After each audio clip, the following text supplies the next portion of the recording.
Hello, everyone, and welcome. We're just working with technology Yeah. to get all the attendees admitted. This is Center for Mentoring Excellence, our January series to celebrate National Mentoring Month. And we've been calling this series Long-Standing Mentoring Pair Interviews. Lots of great stuff to learn today, so welcome. My name is Lori Crever. Also, Michelle Hancock is at the wheel. We're with the Center for Mentoring Excellence. If you've been able to participate in other pieces of this series this month, you are accustomed to seeing our boss, our CEO, Lisa Fain. And Lisa is traveling. She's actually on an airplane right now. And so I'm stepping in. I'm a coach and facilitator with the center, as well as director of strategic partnerships. So let's go ahead and get started. All right, let me go ahead and welcome our guests. So the mentor in this relationship, please welcome Helen Patterson. She's the founder of her own firm, which is called Life Works Well. She brings 25 years of passion and experience in the human resources field and talent development to really helping us to find that heart center to the work that we do. Helen is a past chair of the mentorship committee and program for the Toronto West chapter of the Human Resources Professional Association. Some of you may know that as the HRPA. She's received many honors, including one of the top 5 mentors of the year for futurepreneurs. And she's also been very active mentoring in an organization called Startup Canada. So welcome, Helen. We're so glad to have you here. Helen's mentee that we're going to be hearing from today is Sania Sanzgiri. She is an HR leader with over 15 years of experience in manufacturing and financial services. Sania has an MBA in human resources, and she also holds a designation as Certified Human Resources Leader. She's led various projects and initiatives, and this month she started in a new role as Human Resources Manager at Taro Pharmaceuticals. She's an active member as well with the Human Resources Professional Association West Toronto chapter, and she has volunteered to help co-facilitate some of the sessions that they do to help mentors and foster really good, trusting, fruit-bearing mentoring relationships. So let's get started. I want to hear from Sania and Helen. Sania, you can go first. How did you meet Helen? How did you either identify Helen as a good mentor at this stage in your career, or was there a matching effort that you had just the very good fortune of being matched with Helen? Mm-hmm. Right. So thank you, Lisa, for that wonderful introduction. Oh, sorry, Lisa's on my mind. I am flattered. It is a compliment that someone would momentarily transpose Lori for Lisa. So Yep, yep. Similar. But thank you, Laurie, for this amazing introduction. I'm so excited and glad to be here and share my mentoring journey with Helen. So let me start on how we met. I was looking for a mentor as I was navigating my career in HR in Canada. I'm an internationally educated expert in HR, and when I moved to Canada, there's always some challenges that one has to go through. So while I was on that path, I came across Mentor City, which is a mentoring platform, and I entered my details. What am I looking for? What are the skills I want in my mentor? I came across a lot of options to look into and to choose from, and Helen stood right there. And I liked the way her introduction was saying HR with a heart. So I could just, instantly that clicked with me, and I reached out to her, and she was so prompt in responding. And the very next day, I think we were talking, and that was the first way, you know, this all started. And yes, I would say I was fortunate enough that the timing matched. You know, Helen had some time in her hand from her busy schedule to take up a new mentee. And, you know, after the first conversation, it just clicked with me, and we started on this journey. That is fantastic. Helen, we'd love to hear from you. You've been clearly so engaged in mentoring others. What inspired you to get involved in mentoring, including putting yourself out there on the Mentor City platform? Wow, this is so. Thank you also, Lori and Michelle and Lisa, who is going to join us, I think, when she gets back. She's just amazing. I really appreciate the opportunity to share our story. And I was actually getting a bit of goosebumps just listening to all of you and Sania. Like when I think about it, we met in March of 2020. So our relationship started right when all the world was changing. So there you go. And it was virtual. But I think, taking a step back to your question, I was in my last corporate role. It was really interesting because they had a mentor program, but not everyone in the organization had access to it. And it got me down this path of asking myself questions about it and wondering, well, why isn't this available to everybody? This doesn't make any sense to me. So yeah, it started to bother me a little. And so I started looking at everything mentoring. And at the time, I think there was only about a dozen platforms out there on mentoring. So I was exploring, and I did come across Mentor City.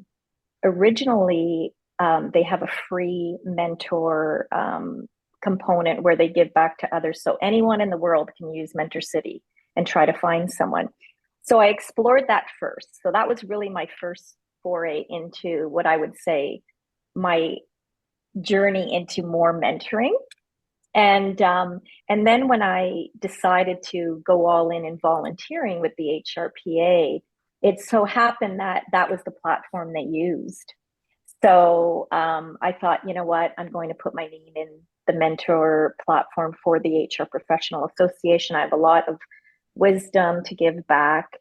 And so it just started this journey of more and more, and the belief of, everybody deserves to have someone in their corner so they can, champion them and be there for them. Yeah. And when I looked back, Lori, I didn't have a lot of that growing up and in my earlier career. And I think it was a little more challenging sometimes. So I wanted to give back that way. So that's sort of how that journey started. And I'm just so happy I connected with Sania as my first mentee through that program because she's just incredible. So.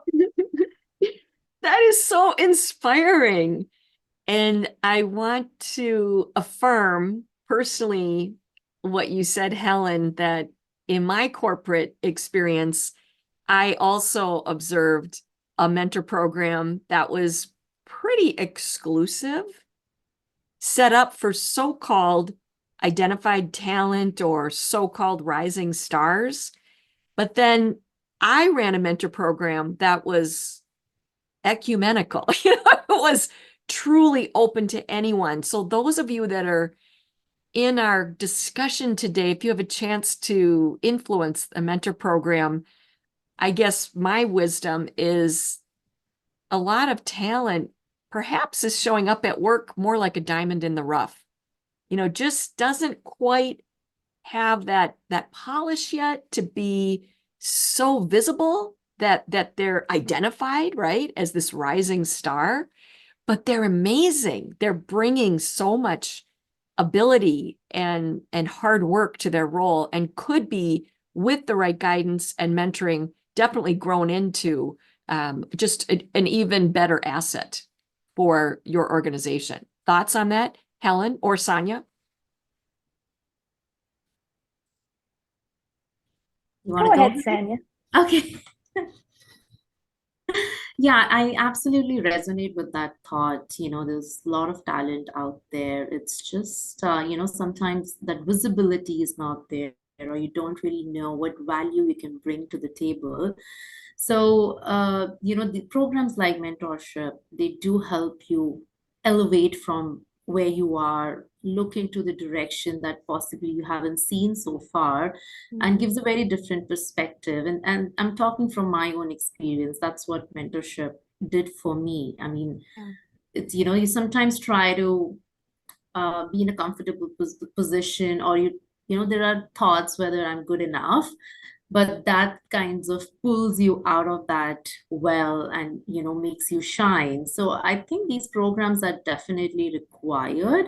Yeah. And again, how do you execute and how do you plan is a separate discussion depending on the requirement, but I totally vouch for these programs. Yeah. Yeah, and I echo that. I think at Sania's last organization, because of her experience working with me in the chapter and the passion that we shared about mentorship, she actually took some initiative to push for a program in her organization, and so that was something that again, it doesn't always have to be super formal. Mhm. I think that people don't realize that, my personally, I agree wholeheartedly. I believe it should be available for everyone. Yeah. And there's some unique ways to do that. And when we're thinking about this whole focus on inclusion and belonging, Mhm. why that's where are we, if we're just selecting certain people, those emerging leaders or those high performers, we are excluding an entirely different group somewhere. Yeah. And so thinking creatively about what types of programs, Mhm. maybe there are the new programs for onboarding, Mhm. for those group, the employee resource groups. Maybe there's a separate, like it's just creativity. And also creating, I know that Lisa talks about this as well, about mentor moments and the organic, that those are the things that, if you don't have a program and you can't champion and the business isn't ready, you can do what you do, Lori. I love to know more about that you can, start your own way of mentor moments, everyday mentor, find someone, because, when you think about it, everyone could use that lift. And so focusing on the ones that are already, excelling, that doesn't make sense in a way, Right. Right. That's so interesting. This is such good food for thought for everyone. Well, something that's clearly a hallmark of your relationship, which I love, is that it's DIY. Sania, do it yourself. You got on the platform, you identified someone that you forecasted would be a good mentor for you, and you were right. So talk to us, Sania and Helen, about the logistics of how you really forged. And I heard you say, it was launched in March 2020 when the conditions of the pandemic were being realized. So of course it was virtual. But how did you set up the logistics of the relationship and the cadence of it? I think that's very useful for people to hear. Mm-hmm. Do you want me to go first this time? Sure. Yeah, it's okay. You know what? It's really interesting. And what I just admire and love about Sania is she is a go-getter. So she, as a mentee, was like the model mentee because she drove the process really. And luckily, the way it worked at the HR professional association program, normally they would kick it off because they have a fiscal year too, but normally they would kick it off by engaging people in September to make sure they're in the platform and all of those. So there was a little bit of tools, but the chapters also had to really engage. But and at that time it was mostly chapter specific, but because it opened up to virtual, they started allowing you could mentor anywhere in Ontario. Now we're still in Ontario only, but you could be up north or whatever. So luckily, the program kind of had its own cadence, and you could sign up at any time and engage at any time. And they had everything in there that you need: a mentoring agreement. You could, decide what times you want to meet, how. Now, obviously, we couldn't meet in person for a while, but we did eventually, which was nice. But so it's like, were there phone calls sometimes, or was it all on Zoom? And all of that. They had the goal setting. And so I think that makes it a little bit easier. And for the success of a formal program, you do want to have those milestones and things that you can measure, right, as well. So I'll let Sania talk about kind of how she went through, a little bit of, making sure that I was around. Yeah, absolutely. So the platform did provide a lot of resources to get in, get your agreements right, put your goals, confidentiality agreement, and all that stuff was already in place. So we just followed the process. So that made it easier. But I would say for any mentee, you have to be accountable for your own self-development. You need to know what do you want out of this relationship, and what is it that you're looking for. And mentors can help as long as you're helping yourself, is what I believe in. There are a lot of people out there who are willing to help, but you should be able to gain that and learn from that and move forward. So I would say, yes, all the mentees out there, you have to take that first step, and then you'll find a lot of support system out there. Sanya, I love that. I have seen that as well. Everyone, dream big, go for it. You see someone that you admire and you say, wow, those are some of the skills and traits I would like to cultivate in myself. I can definitely see how that would improve my career. Yep. Take the risk to approach that person and ask them. Chances are they'll say yes. I mean, I usually just see an obstacle would be if that person is already mentoring one or more, or maybe they are in a new role that's expanding their footprint. And so they're just doing a lot of hustle in their regular job to be taking care of the team that reports to them.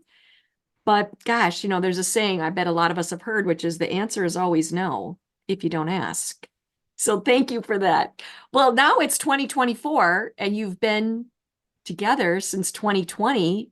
Can you share with us, each of you, has there been an obstacle that surfaced and that you can help us to learn? How did you strategize around that and just kind of get your wheels turning?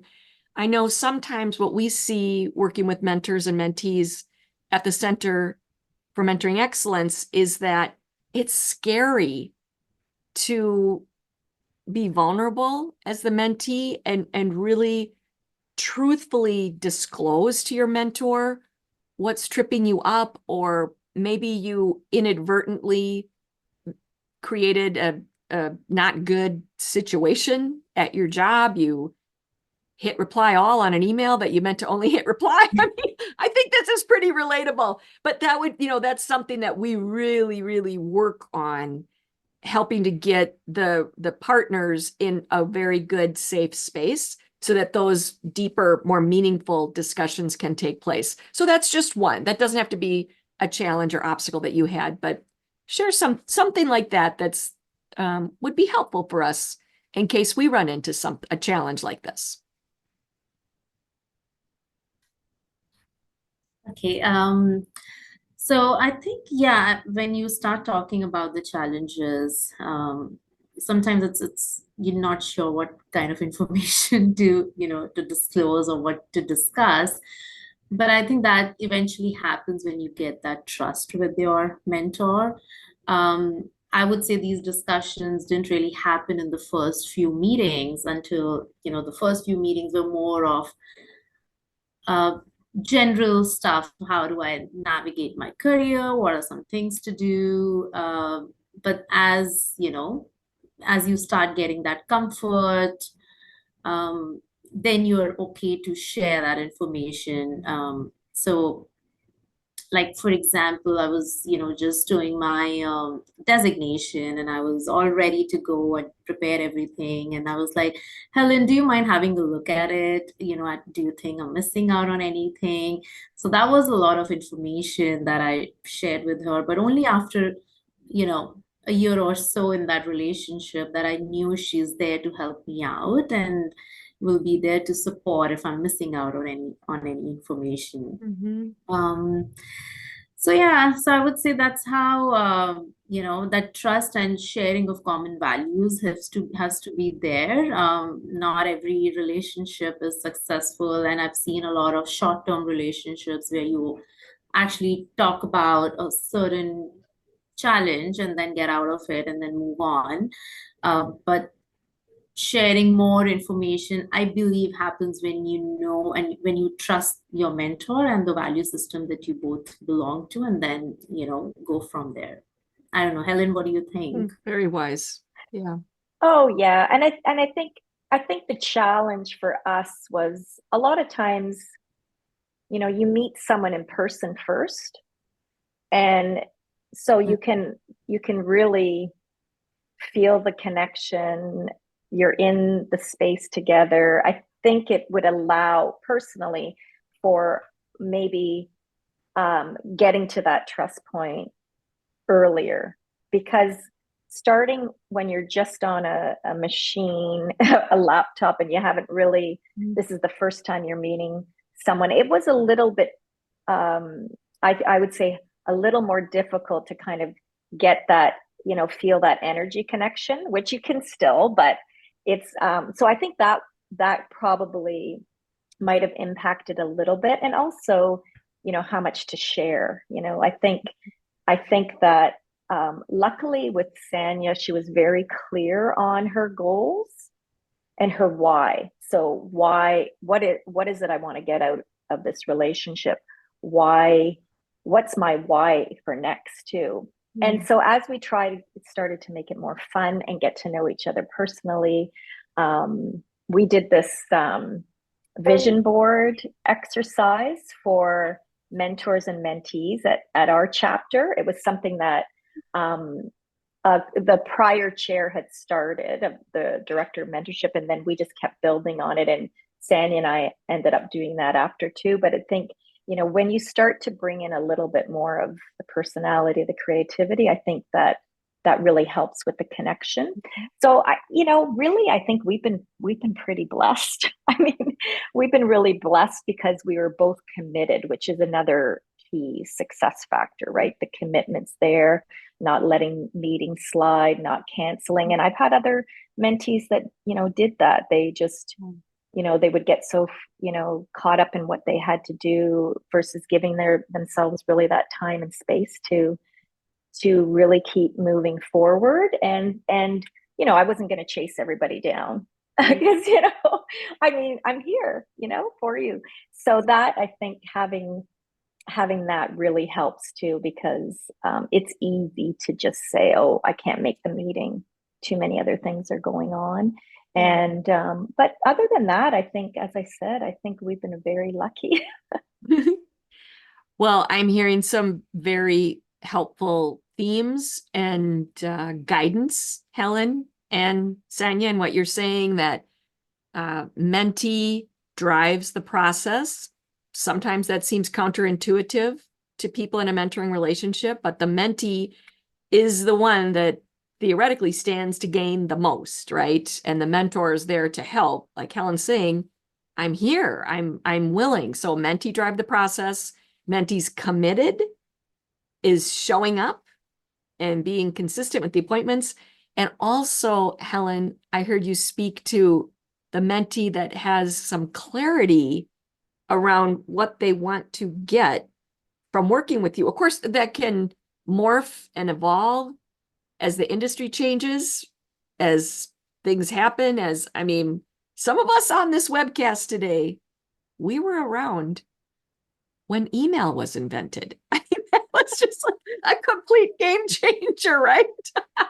Or I come from financial services, where suddenly about 10 years ago, the most rocketing career in financial services was compliance, right? Was being that person, making sure folks are following the rules. So it can morph and change, but I think that's important to keep in mind.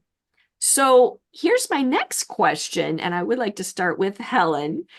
Sometimes mentees that we work with, they get a little self-conscious around, gosh, my mentor is just so generous with me. I wonder, do they get anything out of this? So, Helen, speak to what have been some benefits for you in your rich activities of mentoring. Well, that's amazing, because I think that's what's sometimes overlooked, is that to me, it's really the gift of giving. It's your time, some of your knowledge, but in most cases, I would say it's reciprocal. You are always going to grow and learn something from your mentee. And those leadership skills you can develop if you are in a formal organization where you're mentoring now. There are lots of benefits. That feeling of, I don't believe that I transform anyone. Mm-hmm. I believe it's really the mentee that is the one that is doing the work. So I'm just here to support and cheerlead and be a guide. And so when you see those outcomes and results, it really does. Again, I'm getting a little bit of goosebumps here, but you do really feel like, wow, you know what? I'm so excited to see that happen for them.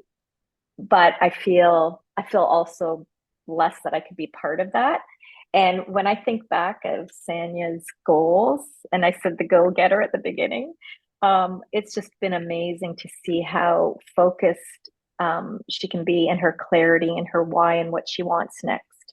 Yeah. Like that CHRL as an example was something that she had been, putting off to put the application in and finish it. And she was so close, and just being able to say, wait a minute, here's all these other skill sets I have. Like, I have this, so I can get this. And I mean, it's been amazing. I mean, she's done a lot these few years for sure. So I'm just very blessed that way. And I think there's a lot that you can gain from it. Great. Sania, how have you benefited? So, well, there's a lot of benefits definitely that I got from this relationship, just from Helen's vast experience and, the diverse work that she's done. You talk to her about anything and she has a solution to it. So, or she'll give her perspective on, yeah, that have you tried this? Or, what do you think of this? And so it started mostly as a discussion, and that triggered your thought process that, yeah, I didn't really think about it. Maybe I should try this out. Mm-hmm. So it's always, when you have a goal in mind and you know what you want to get out of it, so having those discussions really help you think in the right direction. So in my case, like I knew what I wanted, but it's just you need a reassurance from somebody outside of your work, from the industry, who can say, yeah, I think this is a great path you're taking, or you should also try this, or have something else. So different perspectives did help me, and gathering newer skills was something that I was looking into, which I was able to get out of this relationship. So that was amazing. And, Helen mentioned about the gift of giving. So I started mentoring a few, people over the last couple of years now. And yeah, it's just you're learning in the process. And, it's not just a mentor, sharing knowledge, but it's also, like in my case, another mentee giving her perspective and her challenges. And then you're like, oh, wow, yeah, this could also be a situation, and how do you go about it? So I think just having those conversations, getting to the crux of what is the challenge and how do you maneuver your way out of it, just, evokes your thought process. It definitely does. Yeah, that's perfect, right? To just get those different perspectives from someone who, of course, their experiences aren't identical to yours, but they're in the neighborhood of being able to comprehend, right? How might there be some other options to navigating something? Well, we have a question from somebody who is with us today. Let's unpack a little further Mentee clarification on goals. And I would like to invite each of you to speak to this. Maybe Sania, will start with you. What, if you wouldn't mind, what were 1, 2, or 3 clear goals that you were able to articulate to Helen at the beginning? And this is important. I'm so glad that Erica asked this, because when you're the mentor, you need to know, what am I signing up for, right? What are they looking to grow or change or learn or certification to pursue, so that that mentor feels confident. Oh, I am really a good person, correct person that can be a support and a guide for them as they are pursuing these goals. So, Sania, would you say a little bit about that? Sure. Um, so talking about my own journey, like my challenge and when I started my, career in Canada, I felt like I do have the experience, but somehow I'm not getting the kind of role I want to get into. So, what is lacking? What is the concern? I wasn't able to figure out. And then when I started having those discussions, I was like, do I need to work on my communication, or, just going forward, do I come across as somebody who's introvert or not expressing herself very well? So I had some, questions in my mind. So I put it down there as a goal to, what about this public speaking, improve on that, Mhm. or when I say communication, more in terms of being able to express correctly. Mhm. Um, so when the conversation happened and I'm talking about it, and Helen was like, "Where's the problem? I don't see anything. You're talking too well."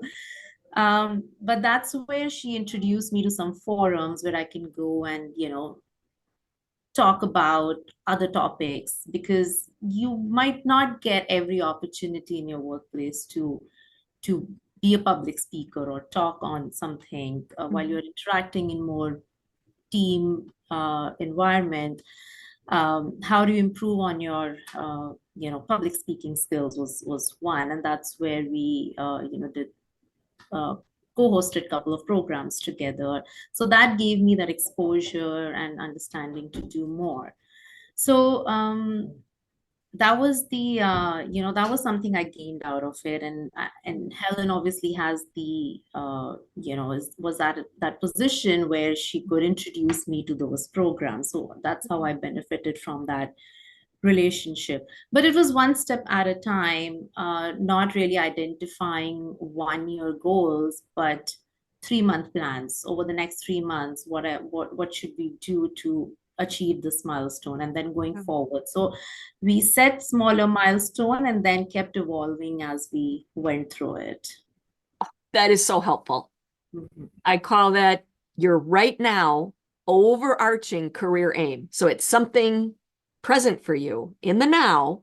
I Mhm. love that you were saying, this is really something I want to work on in the next 3 months. It's great. Any of you, if you have a 5-year plan, that's fabulous. We're not discouraging that, but maybe break it down and have just 1, 2, or 3 things that are smaller bites that Yeah. you can bring to your mentor. So Helen, do you want to speak to any kind of guidance on mentee having clarity on goals and how that is helpful to you as a mentor? Absolutely. And I just love this because so much of what I do in almost everything, whether it's program development, creating a mentor program, or another project for a client, or working with people, I love that, Simon Sinek start with why, because I apply it to everything. And so the question also, I think in order for you to get your clarity as a mentee, you do have to learn to sit with yourself and become aware of what's coming up for you, because it may be something completely different. It may be, you know what, I don't really want that promotion because I want something completely different. I want a career change. Or I do want to be able to be comfortable presenting, or I do want to get that designation and I haven't done anything. Or it could be, I want to go out and connect with more people. I am an introvert and I just want to be able to network. So I think you need to, as the mentee, really take the time to sit and think, well, what is it really that I want next? What's coming up for me? Because you need that clarity, especially if you don't have a program where you're being matched and you actually want to approach someone. And so you're looking for that mentor. And I know that a Center of Mentoring Excellence has lots of resources that can help you, with finding that mentor and some tips on that. But that clarity of what is I want next? What is my why? What are the one or two things that I really want to focus and prioritize? Then that way you can say, okay, well, where is that mentor out there for me? Who in this organization has already done this?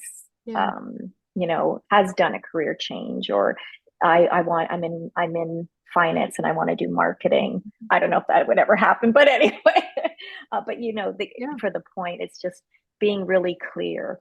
And so without that, you could also have an initial discussion and just ask good coaching questions as well, because a mentor can also, be coach-like, right?